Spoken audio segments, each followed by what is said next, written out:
In order to be successful in insurance sales, you can't be selfish. Selfish with your scheduling. It needs to prioritize seeing the people when the people are available, doing whatever you can to get in front of people, rather than you going out and making a sell or two and going home and waiting for that commission to hit.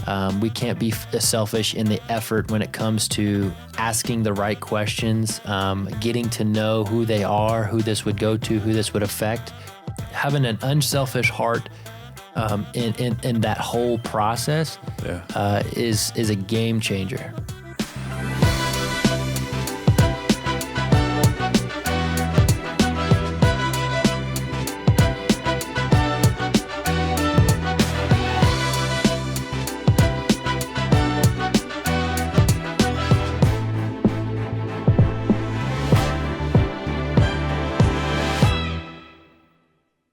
Hey guys, welcome back to another episode of the Life Insurance Academy podcast. Zach and I hanging out again. It's one of my favorite times of the day to do a podcast with my good buddy Zach. I really appreciate that, Chris. You got it. And today, our topic this morning, we'll say morning, is a requested one from the comments. So guys, just so you know, we do check out the comments. And it was a really good point. They said, can we talk about some real, they said real sales, but they were talking about face-to-face. We hadn't talked about it in so long. Everything seems to have shifted to a telesales opportunity, but that's not technically true. There's a lot of opportunity and a lot of agents out there who are still doing face-to-face. And honestly, I think there are some advantages. Definitely. To it. And so what we're talking about is like that mindset and approaching that your first conversation of getting to the person's house, trailer, apartment. I guess my question is it a seasonal question? That's a good question. Where is insurance going? Is it all telesales? Is it, or people? Some is just all face-to-face. Is there going to be more of a hybrid? So during the winter or cold months where it gets really shorter and you have the daylight savings time and it's dark at 5:20 sometimes. And then maybe now, the birds are chirping, the dogs are barking, it's sunshine. There's almost nothing I would rather do than take back to some memories of cruising down the little highway, and looking at all these fields and the countryside and going to see Miss Betty. Yeah, that's a really good point, man. Like there have just the sentimentality of it is. I do remember there were certain points when I was driving in Kentucky and I thought, is this a real place? This is so beautiful. Where I'm at this point. So yeah, being out in the sunlight, driving around. I mean, of course, there's the other side of it of being out in the rain, driving around, dealing with traffic. I'm driving you, you're yelling at people. But I think those are good questions, Zach, of are we in a season of telesales? I don't know. Are there folks who are doing both? I know folks who are doing both, and it works for them. And you're right, like, when it got darker, it was just easier for them to not have to feel like they're invading someone's space and late in the evenings, and they could just dial and have that conversation over the phone. But regardless, there are people who are doing it, and there are people who are entering into this business doing it. So we wanted to discuss that with them. 100%. I have a soft spot because that's how we started, Chris, for face-to-face. And sometimes there's one thing that is always in season is the personal touch. Personal touch is always in season, and you have to make that work over the phone. You have to make that work in person. And the cool thing about the final expense market is there's people always in need. There's families. There's the stakes have names, Chris. So it's these families. It's these peoples. It's the lives that we're changing, regardless of how we go about doing it. There are some different advantages, and there's some really cool things that we're going to talk about today when it comes to visiting families, doing face-to-face sales, running leads, diving into the mindset of that, some best practices, if you will, and some tips on how to get into the home, and then really establishing that nuanced difference of that relationship of how or the length of time, the position of the sale, I guess you would call it, where trust is built in face-to-face versus kind of like a telesales opportunity? Yeah. Let's start with this, the very first part, and I think you framed it well, was this mindset. I think for me, I would tend to lean towards this idea of serving people and their families, of helping them protect what matters to them most. But I will tell you, even at the beginning of this, man, it was such a different machine for me of moving out of ministry to sales, because I had a preconceived notion of sales, and Roger had to teach me how to eliminate what I previously thought. When I thought of sales, it was slimy. It was eek, Getting people to do something they don't want to do. Absolutely. Because that's how I felt when people were selling to me. Now, I wasn't approaching it that way. I didn't come into this thinking, I'm going to have to talk people into doing something they don't want to do, because I didn't want to do it that way. But I was still very product driven. Yeah. I was product driven throughout this process. And that, I think, hindered that. Like, that's something you have to get through on that first week of door knocking and having conversations with people. So that was a mind shift that had to happen for me, of moving from product to people. And I think you have a great insight into that, if you want to talk a little bit about the mindset. Yeah, more than anything, it's I would say you have to know yourself. Your own procrastinations, your own, I would say, discipline struggles, when I think everybody has a slightly different mix of that, so that you can prevent those from becoming hurdles. Or excuses. Yeah, and I think you also have to be very aware of the client and the market you're serving. And when you can do both of those, it could really get you in the proper mindset to really serve families. And what I mean when I'm talking about the client side of this is, understanding where they live. You don't really know that until you go out and see folks. Yeah. Understanding how they live, understanding what they eat, understanding what makes them tick, understanding who their identity is, of the types of jobs and careers and hobbies and friends, and just really trying to understand their entire lifestyle. Yeah. Gives us really good insight. But most importantly, behind that is understanding that this isn't a vacuum cleaner, that we're helping them with. Understanding what this will do for them if we're able to put it in place, but more importantly, what would happen if we didn't put it in place. And when you can see and have experienced both sides of that, and the impact it has, that mindset turns into a belief and a conviction. And as long as you have the right heart of serving people, that aligns so naturally, and it could really, really get you going in that right direction. It's almost like it's the I don't know if you remember the Pirates of the Caribbean movie, and he had the compass that gave you your heart's desire. It kind of reminds me of that if you have that as your compass, it will move you through a lot of the challenges that you're going to face. Where it is about the internal need of the person, whether we're talking about final expense or mortgage protection type of products, or even veterans that you're serving. Each person is having this conversation because they care about somebody else, and there's an internal need that they're driven by to protect them.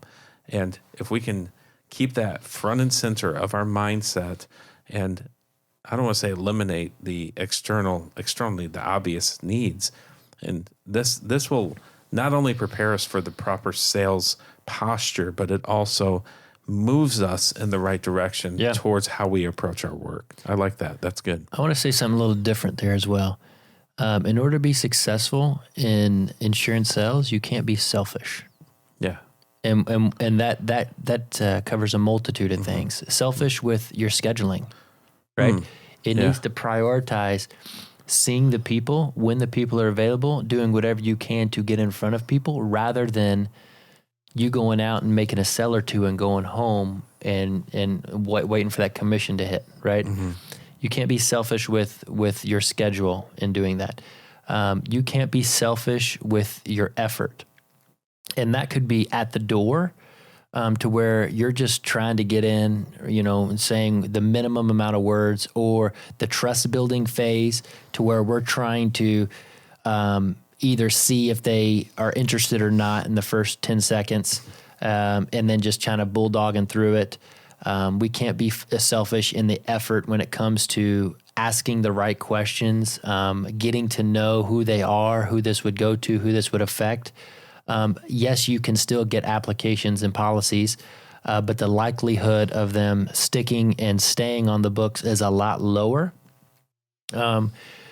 rather than if you put that extra effort in, regardless if you feel as if they're on board or it's a lay down, going through the entire process, taking the time to do cool downs, taking the time to, if there is an appropriate replacement opportunity that we're helping write a letter, we're putting notes in the cards, we're doing those extra steps. But not only that, I'm a huge believer in insurance karma. I'm a huge believer, and I've always been. I can't tell you, Chris, how many homes that I've sat in with the family that they've had great coverage, or they've had, whatever the situation was, where it wasn't in their best interest for us to do anything. And, but I can still serve them. I can organize their papers. I can get rid of old policies that are avoided for them. I can write notes on their existing policy of what they need to do. I can even help write a letter that they can give to their daughter or their son, whoever the beneficiary would be, to help them with, the next steps of that emotional financial burden of how to take care of that.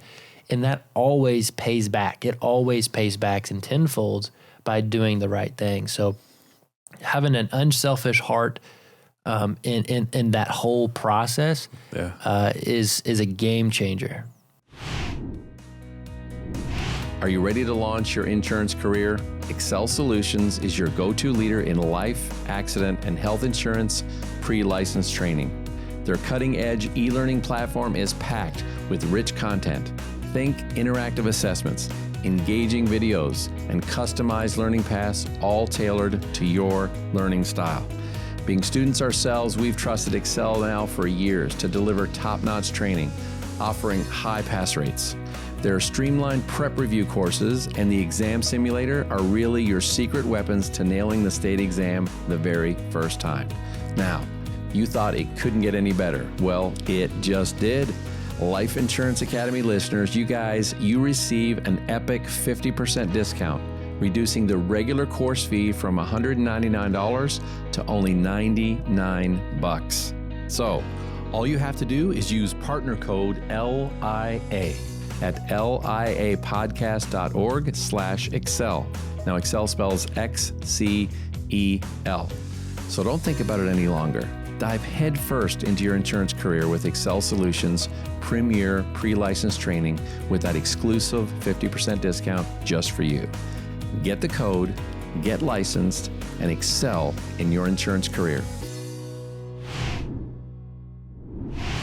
It's so funny because you talked so deeply about the process, even to the replacements, how you approach replacements, and doing the right thing for the client. But I mean, if you took that, the thing I like about that is because really that's what we're supposed to do. We're supposed to begin with the end in mind of what are these conversations going to look like, and what is my approach going to be in these conversations. So if that's true, and I can start this very start of this with, don't be selfish and do the right thing. If I can leave my house with that, regardless of my circumstances and how I feel, because I know there are people who are going out, and some of you guys, I get it. You're broke. I get it.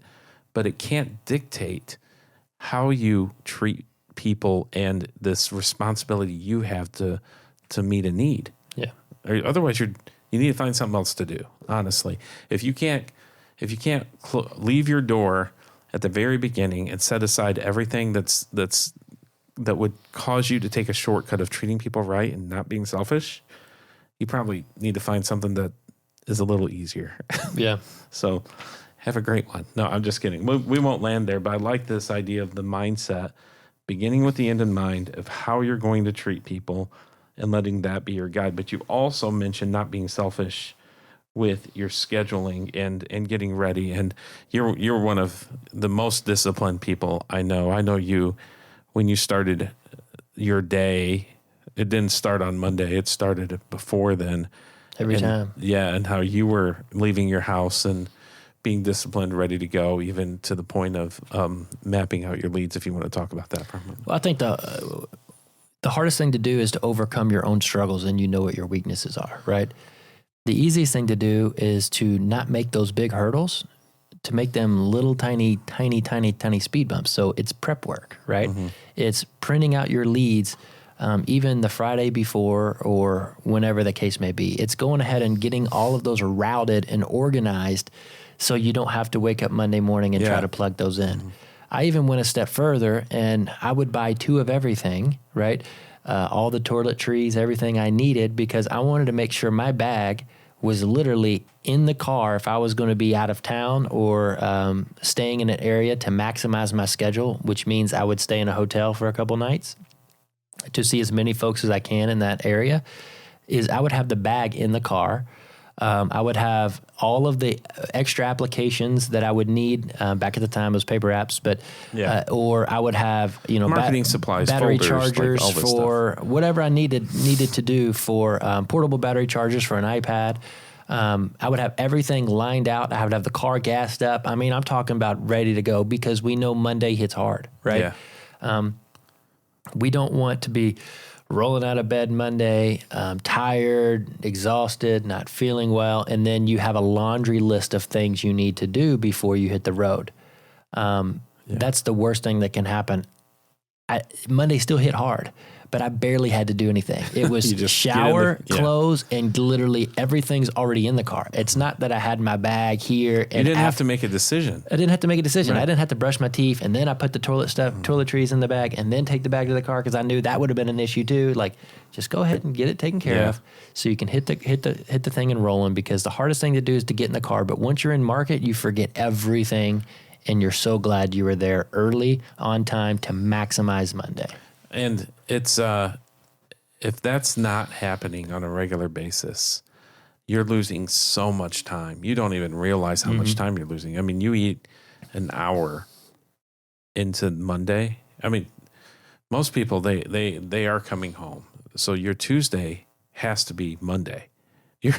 Your approach to Tuesday has to be the same every day that you're going back out. And here's my other question for those agents that can. That they've done this for a while, they're pretty good, and they can leave their house 11:30, 12 maybe on Monday, and then they're home at 5:30, and they wrote some good premium, right? Yeah. My hat's off to you, because it's not easy to do that. But my question would be is, how much harder would it be, and how much more beneficial would it be if somehow your day started at 9:30, 10, and finished up at 8? Right? Because if we just change our priority when we ride the wave of momentum, what could we accomplish now instead of working 4 or 5 days a week with this weird lunchtime to dinner time schedule? What if we just bust it for 3 days, and then you're off Thursday, Friday, Saturday, Sunday every single week, and we've just disciplined that to be our schedule?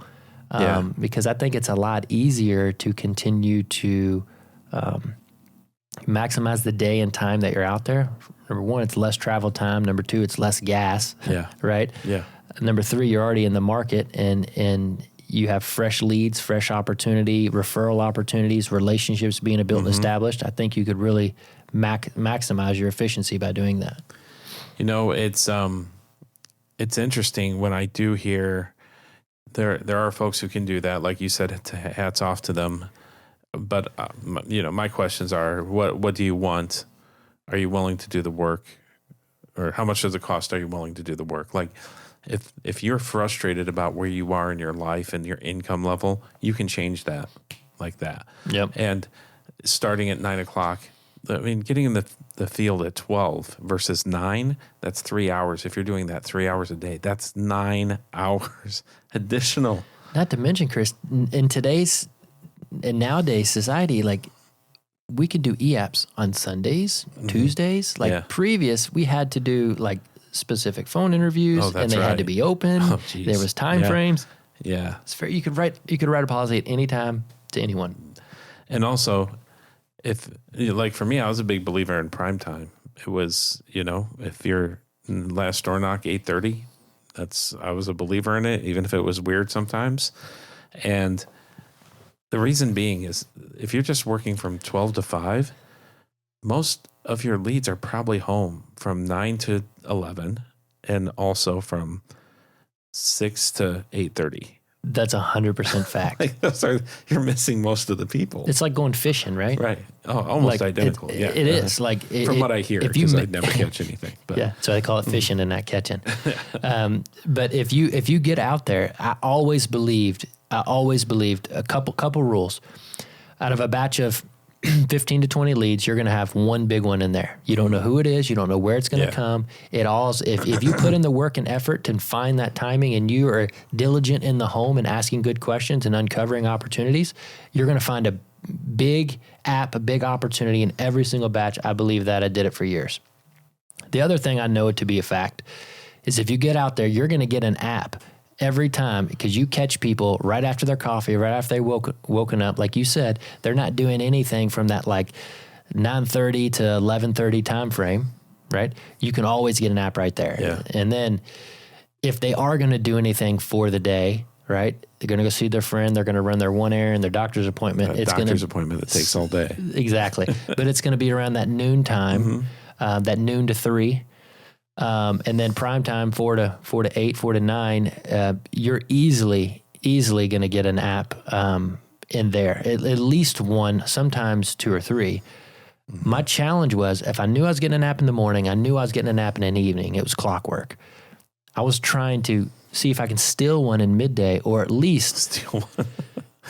Be able I know what you're saying. Try to catch a fish during everybody's boating and skiing and tubing, and I'm out there fishing. I might get one, right? Yeah. But more than anything, you know where people's at. You learn their patterns. Yes, absolutely. You know what car they drive. Have a conversation with a neighbor. Who knows? Exactly. Yeah. Like you're strumming up opportunities, and you're dialing it in to when you can find those other people, which is so cool.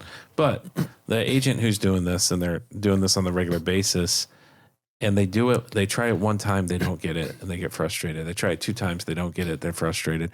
They try the 3rd time, they get it, but then they're thinking, was it worth it? But if you get 2 or 3, we'll say 2 additional applications a week, 2 additional. Yeah. Just from that.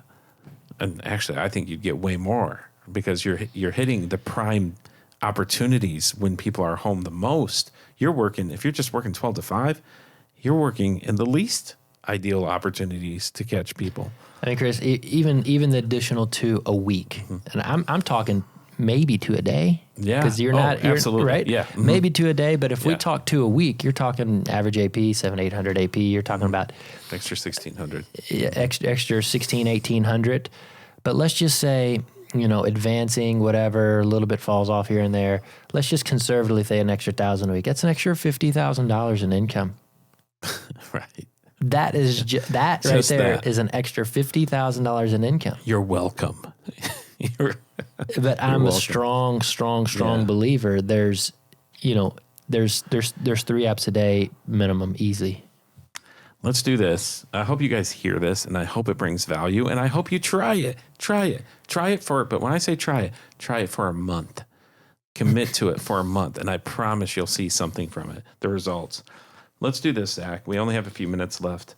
Let's talk about the approach, the knock, and getting into the home. And we'll wrap with that today. I know we have a whole bunch of other things to talk about. Wow, Chris. You're going to have to dial me in, because I go into detail and intentionality. I don't know if you want to save that. Yes. Yes. But I'll give you the NASCAR version, okay? Yeah. The approach is everything. number one, we want to make sure we're in that right mindset when we hit that market, because we never know if we're getting gas right when we get to this town, right? Oh, Silvertown, right? And Thousand Sticks, Kentucky. That's right. That's right. We don't know if the client we're getting ready to see or serve is the person we just maybe held the door open at the gas station for. We don't know if it's her sister or brother. True story. It happened to me. Wow. Right. I went to the gas station, opened the door for a lady. She was really cool. She picked out some gummies. I said those are my favorite. And then just spreading good vibes. Went probably a quarter mile down the road, got in, started talking to the house. 5 minutes later, this lady walks in I just saw at the gas station. And it changed the whole sit, because they were kind of walls up, kind of. Yeah. We started talking. She's like, oh, you held the door for me. So nice, blah, blah, blah, blah, blah. Changed everything, right? Yeah. So number one, always have good vibes. Number two rule, always wave to everybody in anything. Because number one, you're a suspicious car. You're different. You're foreign to that area. They know everybody up and down the street, right? They've lived there for years. They know the cars. They know the vehicles. And they're like, what's going on over at Jerry's house? Yeah. Right? So wave to everybody. What's going on at Jerry's house? That's a fact, man. They'll come over and check it out themselves. Dude, right? So that's an opportunity. Always would pass the home up just so I could locate it. Simple reason, I don't want to start creeping really slow at each house and slowing down and roll my window down. Right. And I was in an all blacked out car with blacked out wheels too. So it was extra, right? So I don't want to start creeping at every house and look like I'm scoping out or sizing up the place, right? So I would just cruise at a normal pace, and I would locate it, go to the end of the street, then I'd turn around so that I can pull in with full confidence as if I've been there 100 times. Immediately, I already have that lead card up and ready, which means I'm not fumbling through my leads. I'm not figuring out what house I'm at. Now, who lives here? Oh, geez, yeah. Because that means Mr. Chris is probably creeping through the blinds. Oh, yeah. May even walk out to your car. He's probably formulating a story that he's not here, or he's hiding in the back room pretending he's sleeping. I had that once. Under a blanket. So Under I'm a blanket, around. right? And we kind of catch them off guard, but it's a good thing, right? So we leave our car running, we pop the door open, we grab our leads, we have our ID lanyard badge on. We're looking decent, right? We're not in suits and we're not in sweatpants, okay? We're in jeans and a little polo with our lanyard badge. We're comfortable. Immediately pop out. We're going to, if it's an appropriate area, leave the door open if there's not a ton of bugs. But I got stories for days on this stuff. Wave to the window, because typically anybody pulls in your driveway, the first thing you're going to do is look out the window. You're going to say, who is that? Who are they with? What do they want? Right? That's a natural question that's in their mind. So I'm going to wave to the window, pretend I've seen them, because it gives them, they feel more obligated to open the door. I usually don't see anybody, to be honest. Yeah. I walk at a good pace. I'm not running and I'm not dragging my feet. So if you're wondering what that looks like, walking with purpose. Pay attention to the Amazon driver that's just doing their job and walking up to deliver the package. Yeah, that's good. Right? We approach the most used door, right? So if the front door is covered in spider webs and has bushes growing over half of it that nobody's walked in that door in 12 years, I'm not going to knock on that door, right? I'm typically I want to knock on the door that their best friend comes over and plays cards on Saturday night. I want to knock on that door. You typically can find a pathway or next to the car where they park. It's usually the closest. Yeah. So you knock on the door. Might even be cracked open a little. Dun, dun, dun, dun, dun, dun, dun, something friendly. We step back. We want to give them space. We want to know who it is. They're curious. And when we're knocking, just for clarity, we knock on the hinge side. Hinge side door. And with purpose, because I know new agents, they knock hoping, and maybe not everyone, but a lot of them do. They knock hoping somebody won't answer. That's a nice, quiet knock. You just don't even pull in the driveway. Right, yeah. So knock with purpose on the hinge side because it resonates throughout the house. Because the hinge is attached to the house. Plus, sometimes if you knock on the other side, you can't get the little jingle, dun, dun, dun, dun, dun. It just kind of, and then sometimes the door will open. You don't necessarily want that. They don't tune their doors right a lot of times. So when you're playing exactly, exactly. We want to then step completely back, and then we want to have a smile on our face. We want to have good energy. Don't bring any past drama with you. Even from the last sit? Nothing at all. And at that point in time, we're getting ready to walk through our door spill. Yep. You know, we're getting ready to do our thing. So I'll step up next to them, to the side. I know you have your you door. want me to go through it here? We might as well. All right, we're already this far into it. Adam's giving me the you guys eye, will man. dig it. That's fine. Okay, that's cool. Yeah. So at that point in time, I will knock. I will completely step back. As Mr. Chris will come to the door, he generally will crack it probably about a foot. That's right. And he poke his head and say, hey, you Mr. Chris? And he'll say, yeah. And then I'll say, hey, Mr. Chris, my name is Zach McElwain, and I'm with Senior Benefits Group. And at that point in time, I've stepped away. I'm about 4 or 5 feet away. At that point in time, I'm actually going to lean in. I keep my feet like they're in cement, but I lean in and I pull my badge. Mr. Chris is naturally going to open the door more, and it works like a charm. Open the door more. He's going to lean into as if he's going to read my badge. Yes. At that moment, I take a side shift, and I will actually stand next to him, shoulder to shoulder, and I will bend down to make myself as small as possible. And as clearly as, just perfect clarity, when he's rotating to the side of me, to Mr. Chris, it's on the side that's opened. I know it's obvious, but it's not always obvious. It's to the side that's open. Yeah, and a lot of times when you step back on the porch, like, for example, it's usually a 2-3 stepper. Right. If I'm knocking, I'm coming all the way down to ground level. Because if I stand on the porch, you're only going to get a crack. If I come down to down level, more times than not, they're going to step on the top level. Right. Right? So then when I lean in and then I let them know who I am, I step 1 or 2 up and I bend down and I'll show them. I'll say, my name's Zach McElwain, and I'm with Senior Benefits Group. And the reason I'm here, Mr. Chris, is it looks like you filled out this card here requesting more information on the state-regulated final expense program. Is this your handwriting here, Mr. Chris? Great. I got your information in the car. I'm going to get it and be right back. Yeah. And what I'm doing is I have my binder, I have the lead card up, and I'm going to drag my finger across. So when I'm coming beside you, Chris, I'll say, now it looks like you filled out this card, and I'm dragging my finger across the title of the card, the most bolded words, 2025 state-regulated final expense programs. Yes. And these are the key words that's going to trigger that. And I don't say, are you interested? Can I come in? Do you have time? I simply say, is this your handwriting? He'd say, yes. That yes to me is, this is what I hear.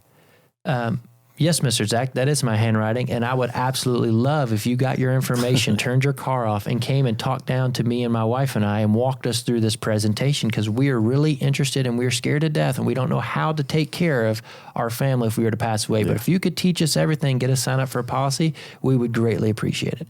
That's what I hear. Yeah. But he just says, yeah, it looks like it. But it's the same thing, right? It's the same thing, yes. And at that point in time, very key moment. I'm not asking permission with my body language by just standing there like a statue waiting for him to give me an objection.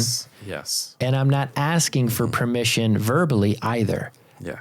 The cool thing about this door knock dance is as I'm low and beside you, Mr. Chris, and I say, does that look like your hand right there? Great, I have your information in the card. At that moment, I'm already walking away, pointing to my vehicle and going to grab it. Yeah. I'm already going away. If I was to say the same words directly in front of you, my body language is going to say, is that okay? Can I go get it? It's looking for permission. It's looking for permission. You have to, and this is the thing I love that you're teaching here, Zach, is if you are working face to face, you have to employ things that give you a strategic advantage, which is your body language. Yep. And it's showing you that you are purposeful and you take action. You're going to go get your stuff. You're going to come back. If they're saying something like, hey, what's this all about? I'll show you in just a minute, Mr. James. Go get your stuff and come back. That's it. We're just sit right there. I'll get you the information you need. Exactly. We go to the car. We turn it off. We grab our bag. It communicates that, hey, we're going to talk for a few minutes. We're going to figure this out. He may be staying. And then you walk up and approach the door. I would say 8-9 times out of 10, they just say, come on in. They open the door. Or if there's an objection or some sort of that, which we can get into all the objections at a later time. They're really not really objections. I mean, it's more of a smoke screen. It's a lot of it's from embarrassment, right from their own home or what's going on, or they weren't ready for company. It's like, okay, do you mind if we just sit down for a few minutes, or thank you for having me for a few minutes, or hey, we can just sit over here. Do you got a place out back we can sit, or do you want to go inside? Whichever's more comfortable for you, Mr. Chris. And it's really not an issue if you're doing the steps and the body movement correct. It works like a charm. And we can get into the mechanics a little bit more on a different episode. But this is the thing I learned and I was taught is moving forward covers a multitude of sins. Can we just sit there? I'll get you the information. What you do with it's completely up to you. Yeah. All right. Moving forward covers a multitude of issues. So we're gonna wrap on this. I hope this brings you value. I hope it gets you into one more door. I hope it gets you out a little earlier. I hope it keeps you out a little later, right? Because this conversation, every conversation we have on this podcast is for your profitability. So some things to consider. What is your mindset before you even leave your home? Are you ready before you leave your home? Are you ready the day before you leave your home? Are you ready 2 days before you leave your home for this opportunity? And then approaching the door. I love everything that Zach said I have employed. It's doing the drive-by, being friendly when you're in the area, leaving your car on, doing the door knock dance, all of that stuff, all important. So I would keep this. If you're a door knocker, keep this. Listen to it over and over and make some adjustments. We'd love to hear what adjustment you're going to make. If you want to throw that in the old comments below, we watch it, we pay attention to it, and we'll respond. But we may do another podcast based on your comments below. But thank you guys. We appreciate you. Please hit the subscribe button. Tell your friends, your family, tell your grandma what great kids we are, and share it with her. You want to say anything else? Hey, man, just go have fun. Love on the people. Make sure your heart's right. Make sure your mind's right. And know you're there for them and not for you. I'll catch you on the next Life Insurance Academy podcast. See you then.